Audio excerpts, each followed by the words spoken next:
Na naglipit-lipit kami ni Papa, tinransfer namin dito yung mga stocks. Yan. Dito na part, yung makalat pa siya kasi nililinis ko pa. Dito siya magko-coloring, maglalaro, ganyan. So, tinransfer ko yung mga gamit niya. So, etong table na to. And eto, lilinisin ko to yung isang ano. So, ginawa na namin siya walk-in closet ito. So, etong part na to. Pero, feeling ko hindi ito yung ideal ko na bahay. Kasi parang na-realize ko na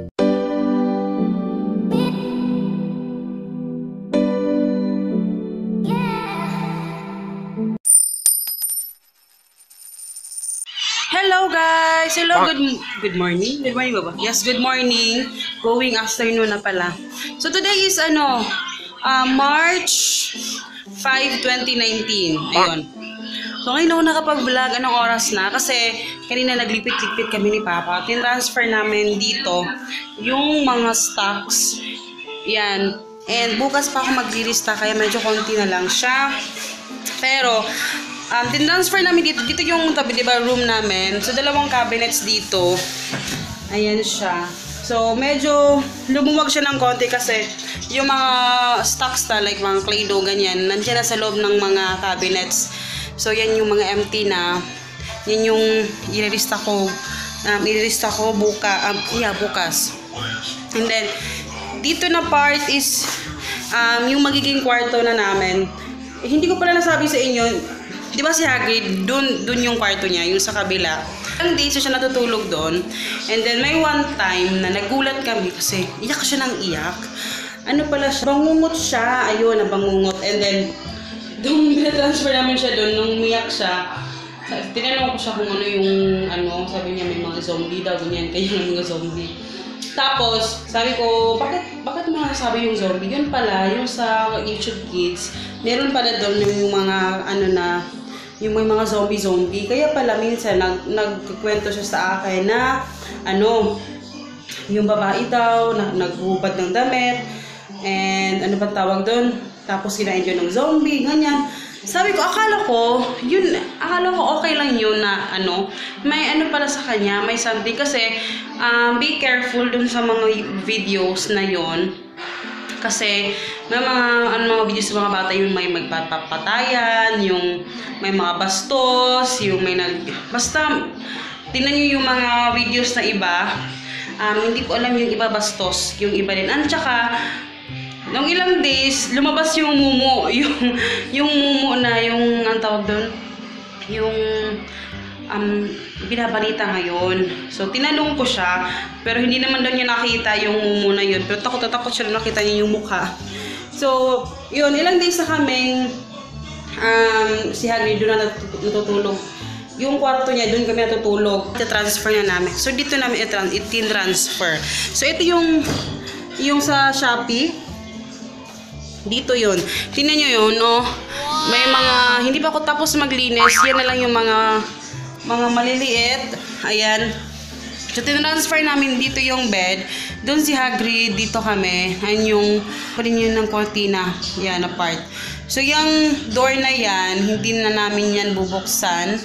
So, dito na eto na yung door namin sa kwarto. Mas maluwag to compared dun sa dalawang kwarto doon. Kasi sinadya kong dito kasi mas maaliwalas siya. Actually, maaliwalas to. Pinakpan ko lang, pero sobrang liwanag dito. Ang aliwalas. Kasi parang puti yung pintura. Doon kasi sa loob, yellow. Dito puti. Parang naiba siya. And then dito na part, yung makalat pa siya kasi nililinis ko pa.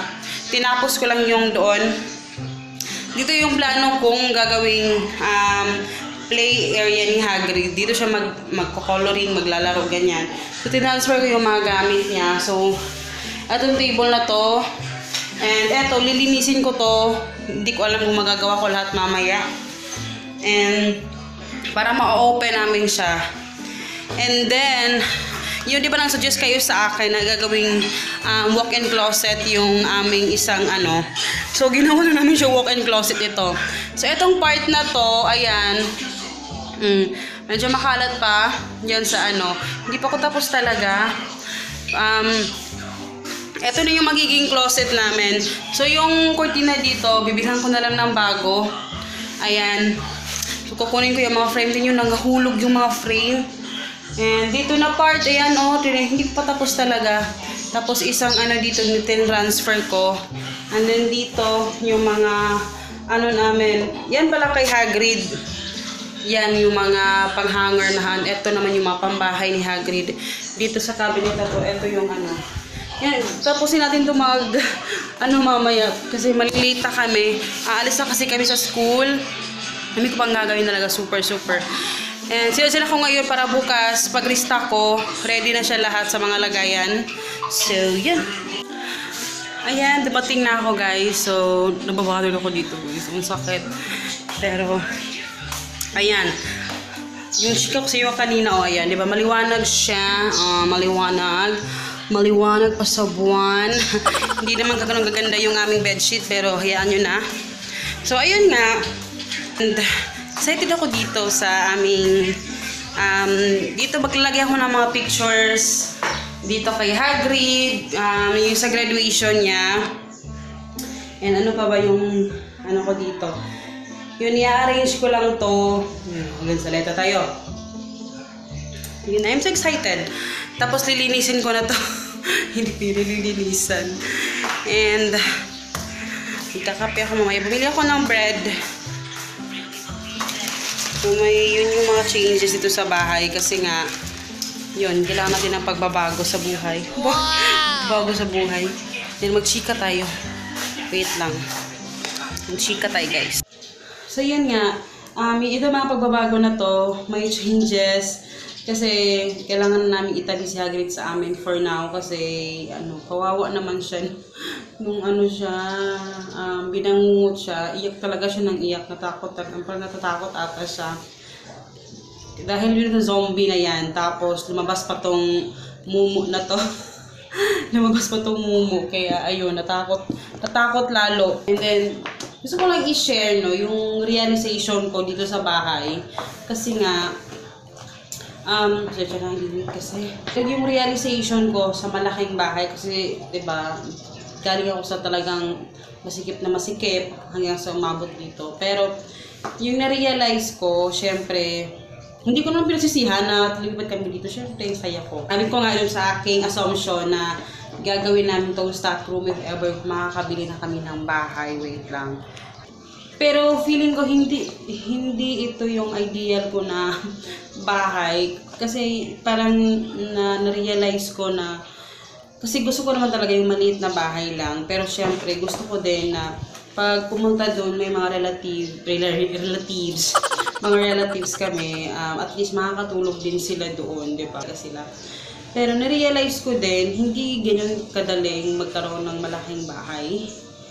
Yun na pa rin hindi ganun kadaling magkaroon ng malaking bahay kasi ang hirap maglinis guys. And syempre galing kami dun sa masikip, sa maliit na mga tahanan na pinagdaanan namin. Pero syempre sa sobrang sikip, ayaw mo nang bumili ng mga gamit kasi masikip na nga. Pero ngayon na nandito kami sa malaking bahay na syempre apat yung kwarto kasi kwarto na rin to eh. So parang apat na, 'di ba? So siyempre konti lang yung mga gamit namin kasi hindi naman talaga kami namimili talaga ng masyadong maraming kagamitan. Realize ko na the more pala na malaki yung bahay mo, malaki yung space mo. Pag malaki yung space mo, hindi ka masyadong magbibili. Pero pag malaki na yung space mo, parang mas mapapagastos ka. Kasi syempre, yung mga space na maluwag, walang laman, kailangan mong lagyan ng laman. Ano mo yun? Kailangan mo siyang lagyan kasi kung hindi, parang ang pangit tingnan na parang napaka-empty. Ganun. So, yun yung realization ko na parang mahirap din magkaroon ng malaking bahay. And yun, isa yun sa paglilinis talaga, nahihirapan ako. Especially kung siyempre, hindi naman ako full-time housewife lang, diba? Marami akong ginagawa sa buhay. So, napakahirap. And, na-realize ko din na, ang dami ko nare-realize, no? Ang dami ko nare-realize. Kasi, kukuha kami ng bahay, ayoko yung malaking bahay. Gusto ko yung sakto lang sa amin, sa family ko. And if ever man na magkaanak man ako ulit, no? Kung for example, lalaki pa rin. Gusto ko na sa iisang room lang sila ni Hagrid. Ayoko yung tig-iisa sila. Para at least kung mag-away sila, wala silang choice kung magpati sila or yun. Para at least yung closeness nila nandun pa rin. Diba? So yun yung gusto ko. Ayoko yung hiwa-hiwalay sila. If ever babae, then syempre kailangan nakahiwalay. Pero, yun yung ideal ko. Siyempre, iba-iba naman tayo ng ideal. Kasi, eto lang, i-share ko lang, etong shinare ni Pastor Bong sa CCF. Hindi ko alam kung sino mga, kasi meron tayong mga taga-CCF din na mga viewers. Hindi ko alam kung nakita nyo na tong video na to. Yun nung napanood ko. Kasi nga, naalala ko, sinabi niya na meron siyang kakilala. Tapos, nagtatrabaho siya doon. And nakabili siya ng sobrang pakalaki-laking bahay doon. Nakabili siya ng bahay. Pero yun nga, sinabi, akala niya, syempre, kung ikaw yung titingin, akala mo, ang swerte naman ng taong nakaano nito kasi ang laki ng bahay niya. So, nung tinanong niya, sabi niya, ay nung sinabihan niya yung friend niya na, oy, ang swerte mo naman, ang laki ng bahay mo, ganyan, siguro, grabe yung mo dyan, gastos mo dyan, ganyan, swerte mo, ganyan. Tapos sabi nung may-ari na, ay nako, alam mo bang, para mabili ko lang yung bahay na yan, nagtatrabaho ako ngayon ng tatlo yung trabaho ko, ganon, tatlo daw yung trabaho niya, para lang daw mabayaran yung bahay na yon. Sabi nung lalaki na sobrang busy ko magtrabaho, halos hindi na nga ako nakakatulog diyan sa bahay, sa kotse na nga lang ako natutulog. Sabi ni Pastor Bong na di sana bumili ka na lang ng kotse na maganda kasi 'di ba may mga kotse na ngayon na pwede ka din matulog. Sana bumili ka na lang ng kotse na maganda para at least doon ka na lang tutulog. Kasi bumili ka ng bahay, hindi mo naman nagagamit, sayang lang, 'di ba? So parang yung lesson na pwede mong mapulot doon sa sinabi niya is sinasabi mo, tinatawag mo yung buhay, masayang buhay, pero in order for you to maintain that naka-English, parang pag bibili ka ng malaking bahay, hindi mo naman, kasi kung gusto mo talaga ng malaking bahay, syempre, kailangan mo talagang pumayod, magtrabaho, diba? Kailangan mong pagtrabahuan mo ng mabuti.